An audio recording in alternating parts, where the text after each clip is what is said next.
Still nothing. DSI Gregory looked up as DSU Adlington re-entered the observation room, handing him a paper cup of coffee from the machine in the corridor. Nothing whatsoever, Gregory replied.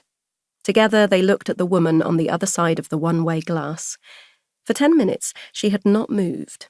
Resting her head on her hands, elbows on the table, she stared straight down, a wild mane of black hair shielding her expression as the two detectives who sat in front of her waited with visible frustration for her to cut out this act and finally speak. Amma Reynolds had not said a single word from the moment of her arrest less than an hour ago.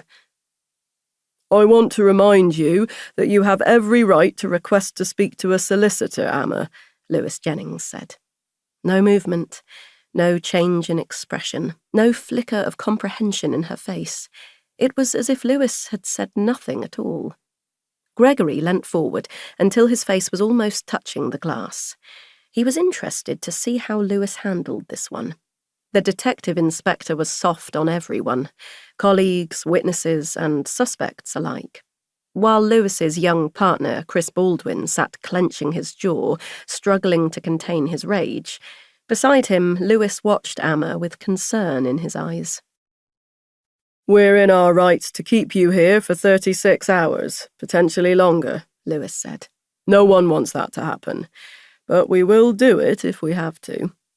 His eyes implored her to speak, but silently Amma turned her head to the left, in the direction of the observation room.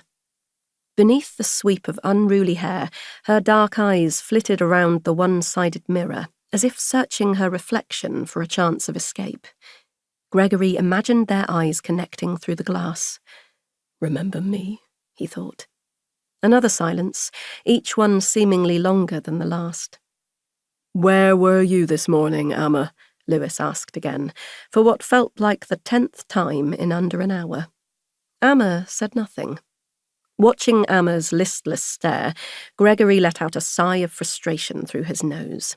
Sometimes calmness and patience worked in these situations, sometimes not. Perhaps he'd made a mistake giving Lewis this one. Too soft, just as he'd thought.